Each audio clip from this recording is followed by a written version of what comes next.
First story. Entitled Parents Demand. I quit college because my golden twin didn't get accepted in college. And it's unfair for her that I succeed in life faster than her. They even tried to unroll me out of the college. So this is a throwaway account because my siblings are here too.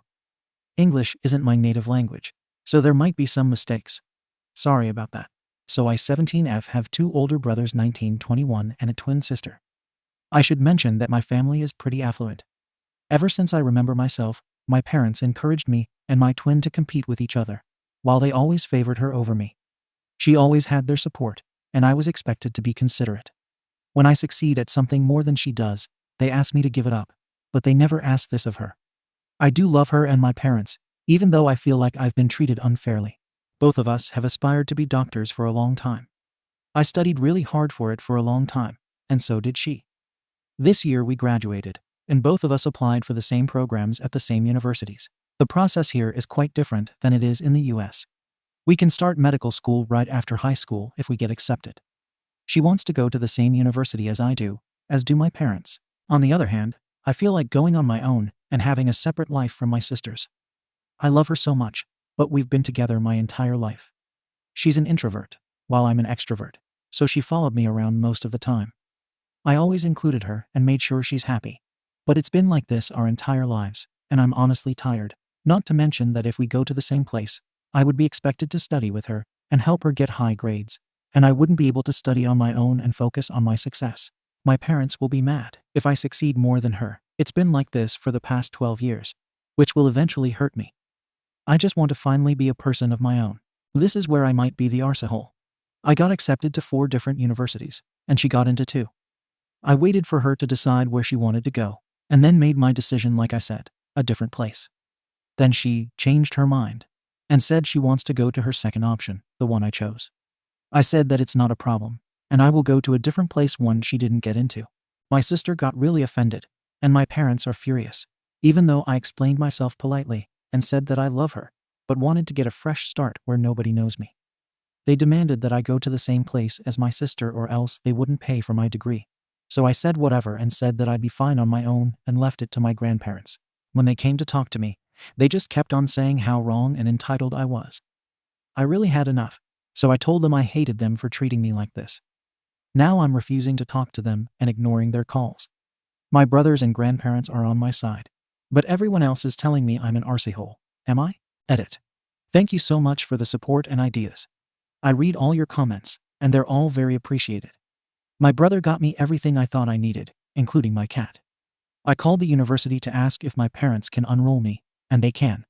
However, since they never paid, it will be difficult for them, and the university can try to delay them until my 18th birthday. My grandparents assured me that they wouldn't let them do something like that, but it's still nice to have a plan B. School starts on Monday, and it looks like it's settled for now. I will update you guys as soon as I have something to say. P.S. I don't feel like talking to them right now. It's like all of the anger I held against them is now very substantial. Hope I used the right word. And I feel like I need to cool down before deciding what's next. They probably can also use some time off. Relevant comment. I think I wrote about it somewhere in the comments. My initial thought was to go to a school that's close to home in order to come back on weekends and be able to help my sister out while still having my own space. After realizing I wouldn't get any space this way, I chose the school I'm going to. It's the best in my country and has nice scholarships. But it's the farthest from home out of all the universities I applied to. I guess it doesn't matter now, so I said yes and did what I wanted to do. Update. Hey everyone, sorry it took some time. But I'm here with an update. I had some problems publishing it. But it's all good now, reminding you that English isn't my native language, so there might be some mistakes. So, as I think I said in the comments, school started 2 weeks ago. And so far it's absolutely amazing. I have great roommates, and I love my classes. It's a bit intense, but I'm keeping up. It's truly a dream come true. Well, some things happened. My parents apparently called my university and asked for my schedule. From what I understand, they said that, as my legal guardians, they are entitled to know everything about it. The school told them that if they want my details, they need to come and prove that they are indeed who they claim to be, and informed me about it. It happened just a couple of days after the school year started. They haven't contacted me until a week ago, when they asked me to have dinner with them. They even offered to drive to where I am, which is strange as they never even bothered to pick me up from friends, and I agreed.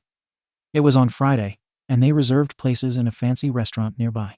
Dinner went surprisingly well, a bit awkward, but they were nice.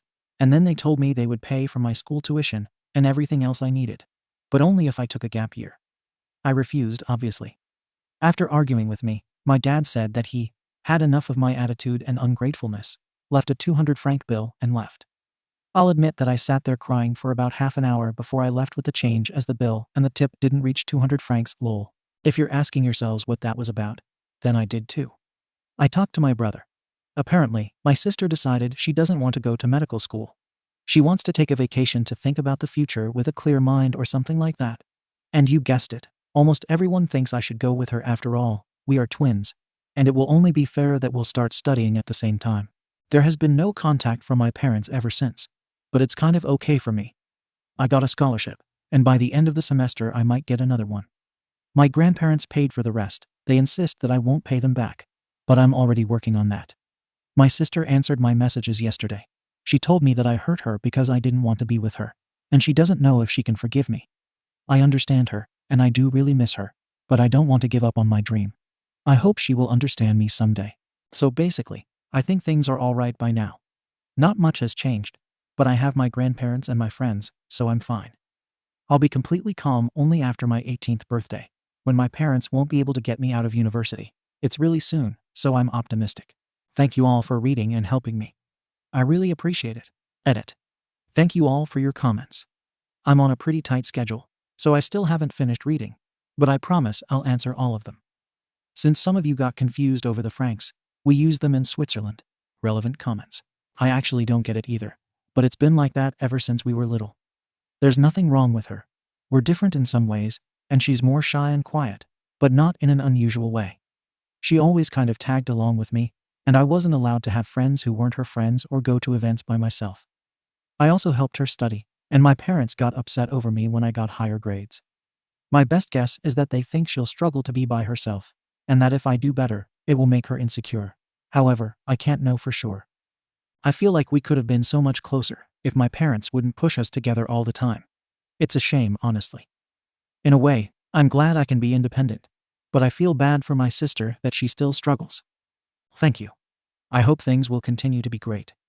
I want that for my sister too. When asked if their parents made them dress alike, yes, every single day in elementary school, I felt so ridiculous and begged them to stop in middle school. Second story. OP ran away from his home because of his narcissistic family's constant abuse and neglect. Now they are freaking out, not because he ran away, but because of what will happen to their family's image. I think it would be easy to mention that I was never the family's favorite. I know there's a stereotype that the youngest sibling gets the most affection from the parents. Maybe it only applies to my family, but that's a complete lie. And I also know why my family treats me like that. They make no secret of it. I wasn't a wanted child for the simple reason that my parents only wanted a boy and a girl. So there are 2 children and no more. The fact that I was then born as a second son didn't fit into their family's predetermined picture. For this reason, I was always ignored on birthdays. I wasn't even allowed to be in family photos, because they wanted to give the impression that their picture book family was the way they had imagined it. They never let go of this image. And just as an aside, compared to my siblings, my parents punished me much more severely for little things. My sister once stole money and was grounded for a week, while I was beaten up for leaving my room at night. I put up with it over the years because, even though my parents didn't really pay attention to me, I always had a good relationship with my siblings. When my eldest brother got married a few years ago, I was still a minor, and even though I was offended, I wasn't allowed to attend the wedding on the grounds that it would be a child-free wedding. I was 15 at the time, and no doubt there would have been no reason not to let me attend. Even though I was hurt that I was the only one not allowed to attend, I accepted it. I'm now 19, and my sister wants to get married. She gave birth to a daughter last fall, and she and her partner wanted to get married. I was really looking forward to the wedding and bought myself a nice suit. At some point, however, I received a message from my sister that I couldn't come to the wedding because they also wanted to have a child-free wedding, and they needed someone to look after their daughter, my niece. I knew that wasn't true, as they had a babysitter. The babysitter was a friend of hers who wanted to earn some extra money while she studied. When I pointed this out to her, she explained that the babysitter didn't have time because she had to study. Which was also a lie, by the way, as I had previously sent the babysitter a friend request on Facebook. And she even wrote a post on the day of the wedding saying that she was enjoying her day off. I asked her if she had anyone else who could look after the child, as I really wanted to be there after missing my brother's wedding. Suddenly she got angry and told me I was being selfish, and if I were a good brother, I would say yes without argument, and if I didn't say yes, I wouldn't be allowed to come to the wedding under any circumstances. It felt like a punch in the stomach. I couldn't understand why she didn't want me at the wedding. In the end, I agreed, but I still contacted my parents again. They also told me not to be so selfish, as the day wasn't about me and my sister was deciding the guest list anyway. Then I also realized for the first time that my attendance was never planned from the beginning, because I was the only one who didn't get an invitation. Yesterday was the wedding, and I cried when I saw all the photos posted in the WhatsApp family group. Everyone had a great time. Even when my sister dropped her daughter off at my place, and I wanted to give her my wedding present, she didn't even give me a glance. She didn't even say thank you. Neither for the present, nor for babysitting. I want out of this family. I love them, but I can't stand being treated like this any longer. I'm about to be promoted at my home office job, and when that happens, I'm going to move far away and break off contact. They'll have the image of their perfect family back that I ruined, and I'll have my peace. A win-win situation for both sides. Comments. Tom and F. Just keep looking forward to the day you'll be rid of them, and never look back. Maybe change your last name too. OP. I thought about that.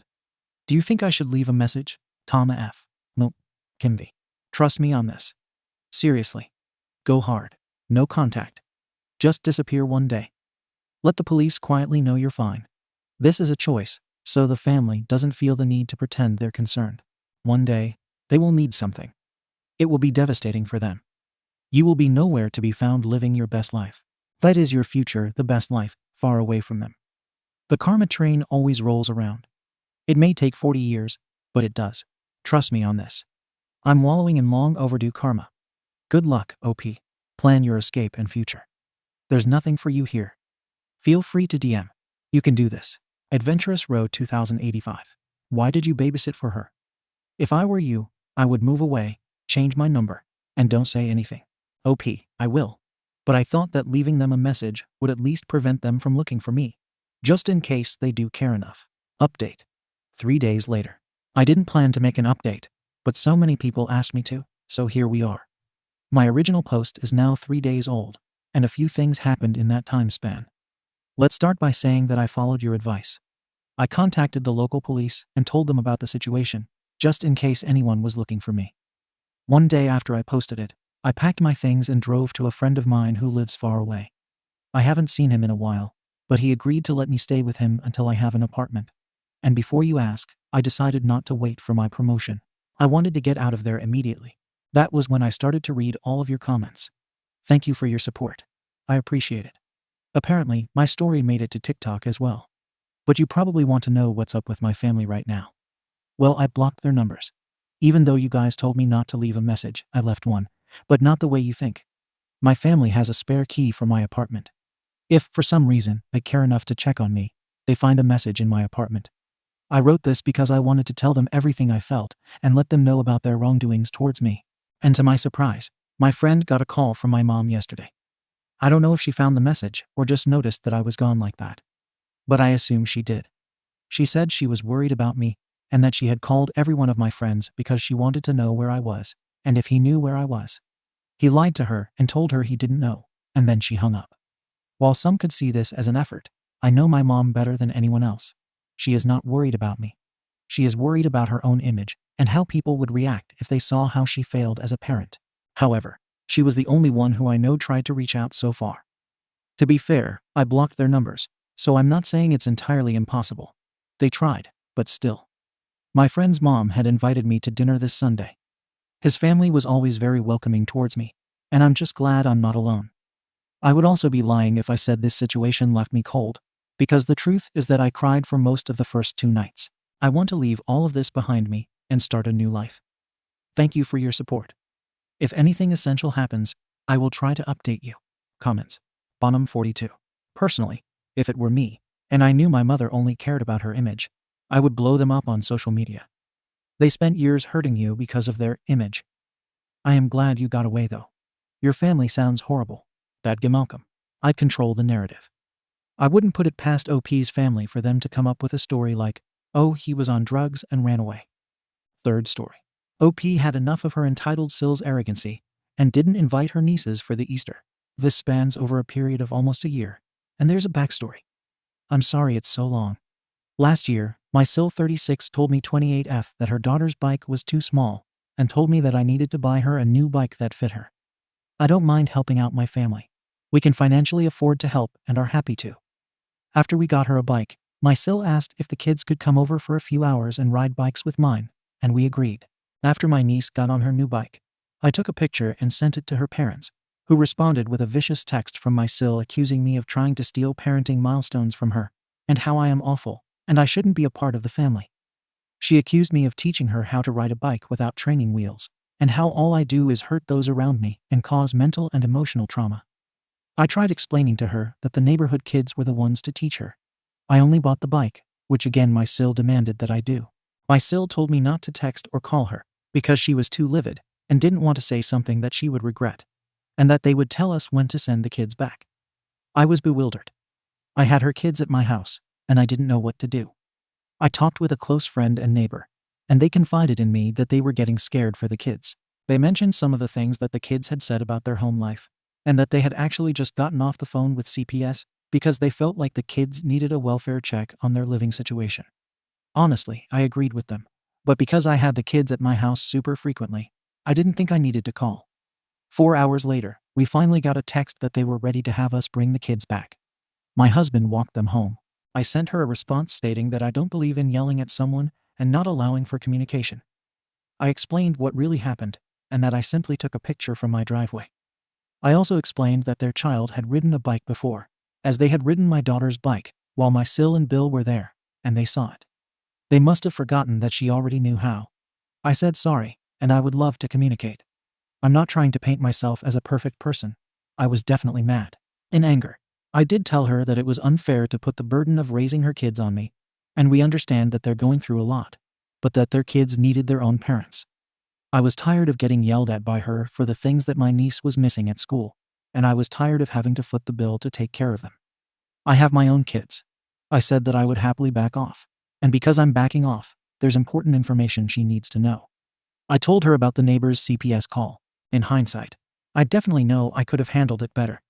I should not have reacted in anger, and I could have been more compassionate. My husband's parents have joined in on the fight. They have all convinced themselves that I am the one who called CPS. I had a very abusive childhood and have never opened up to them about it. One day, I created a new text group with all of my husband's family in it, and I apologized. I told them that I was sorry that I reacted in anger in my response. I tried to clear up the situation as much as possible and explained why communication is so important to me. My Sill then told me, I know you had a rough childhood. That's why we are all trying to show you how a loving family actually works, because someone has to teach you. My husband was livid. He told everyone that he was done watching them treat me the way they have. We have tried. We were again met with the silent treatment. Months later, I tried apologizing again. This time I wrote handwritten apologies, an olive branch, and expressed my desire to move forward. I invited them all over for dinner. This broke the silence, and they actually declined, saying they were too busy and the kids can play at Thanksgiving.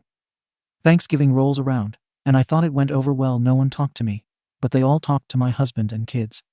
They ended up canceling a family Christmas party because my husband and I are the only ones doing well financially, and it would be too hard. Many things have happened over the past few months to get to now, but I have had a feeling to plan an Easter dinner. I sent out an invitation over a week ago for the 23rd of this month. On the invitation, I put, please RSVP so I can plan for each child. Instead of doing an Easter egg hunt, we're doing a scavenger hunt, and I was planning on having enough clues so each kid can read 2 of them so everyone feels included. At the end of the scavenger hunt, I was crocheting bunnies.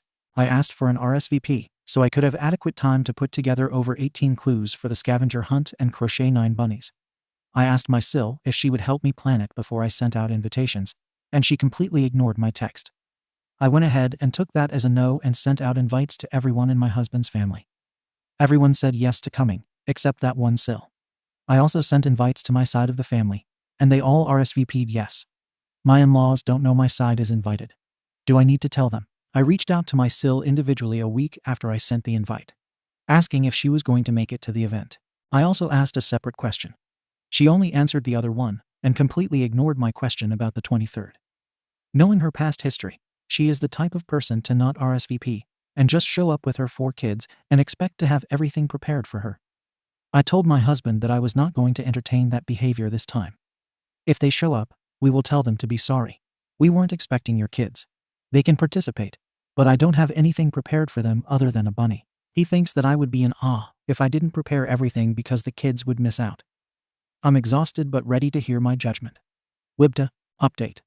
My SIL just texted me. Sorry for the late RSVP, but I finally heard back on a scheduling thing I was waiting on. Yes, we can come to the Easter thing on the 23rd. Also, my husband's aunt, who they live with, and who has cancer, says she's planning on attending. But she may wake up that day and not be up to coming. I have heard everyone's responses, and I have been looking up Greg's sting. I promise to update you all on how the event goes, and I also promise that this will be the last time I plan a get-together. The backbone is growing, I swear. It's hard since we built our house close to my in-laws, who are all neighbors, so we can help out in their old age. Like I mentioned above, my husband's aunt has pancreatic cancer, and his parents are often sick. My Phil has a degenerative joint disease, so up until my Sil moved in with my husband's aunt, we were helping out to take care of them. Then she moved in, and we figured they would take over some of the care they haven't, but they also won't let us. I am coming to terms with the loss of family that I want my children to have, but I am now more aware of the example of what is okay that I'm showing them. Comments. Kimria. What you need to do is stop inviting his family. Ever. It sounds like you're being a doormat. Stop trying to win their approval. You won't get it. What you will get is hurt feelings and disrespect. But if you feel those kids will show up, you would be the one to not prepare. Don't punish kids for their parents. It sounds like they get enough of a bad deal. Just don't invite them at all next time. NTA. Not right, not wrong 15. She's just inviting, almost begging for people who do not contribute, ignore her, and bring nothing but negativity to her world. Why? I'd be damned if someone came into my house and ignored me. They can do that somewhere else. And if the husband wants his sister's kids to have bunnies, he can knit them himself. The sister and ungrateful family members can kick rocks. Judgment. NTA. Update. 13 days later. Alright. Here's an update now that the event has passed. Since my Sil finally RSVP'd right before the event, I ended up going all out to make sure everyone was included and had a great time. Each kid had 3 clues in the scavenger hunt, so 30 clues, and they demolished it in 30 minutes. One of my nephews ended up being a complete menace to my daughter. He was chasing her with a squirt bottle and kept spraying her glasses. When my daughter told an adult, she was told that she just needed to suck it up because the older boy cousin was having a fun time, and he doesn't get to come over very often, so let him have fun. I had no idea that was told to her by her grandma Mill. I was in a different room, running a cotton candy machine in the garage. I've since talked to my daughter, and we've discussed that it was inappropriate behavior, and grandma was wrong. On top of that, I didn't get a single thank you or good job. I had my Mill help with a few of the clues for the scavenger hunt, and after it was all done, my Sil had the audacity to say, "Good job, Grandma." Then they completely ignored me and didn't say anything about the hard work I had put in. After the scavenger hunt, my Sil complained that her toddler's Easter bunny I made didn't have safety eyes or a nose installed, and how I messed it up and I'm going to cause a fight with her children. I tried explaining without apologizing that it isn't recommended to put safety eyes and noses on stuffed animals for children under 3. My nephew is 1, and I didn't think it would be smart to put eyes on it, especially when the kind that I have can come apart if pulled hard enough. But I'm the villain for making it different. She didn't believe me and talked about how I made her life more difficult, because now she's going to have to embroider eyes on it. Just like Thanksgiving, I was ignored by all my in-laws. My mom came because I invited her, and in her quest to be the world's best grandma, she brought a cotton candy machine. The kids were thrilled. Her and I had a good time attempting to figure out how it worked, and got completely covered in cotton candy. My in-laws thought it was the worst idea possible. How could giving the children sugar be a good idea? They all left after cotton candy, after spending just an hour and a half over. My Phil complained that there were extra guests over, and he couldn't have the family meeting that he told everyone except my spouse and me that we were going to have. AKA, he couldn't ambush me and have the entire family tell me what I've done wrong to them this past year. Everyone complained about every little detail of the event, and no one helped me plan it when I asked. I am officially done. I'm exhausted, I'm frustrated, and I'm hurt. This is definitely the last event that I will ever plan for them. Comments. Secret double 9239. You need to stop inviting or letting these people attend these events, because when you think back on these moments, you won't remember you and your kids or family having a good time. No, you'll remember being pissed off at the in-laws. Ducker 74. I would go to NC with them all. It sounds like you did an amazing job. Maybe get parents in the neighborhood to help and do it for all the kids next year. Thank you for watching the video. If you are interested in listening to these kinds of stories, we've got more in store for you. Simply subscribe to our channel, hit the like button, and share it with your friends.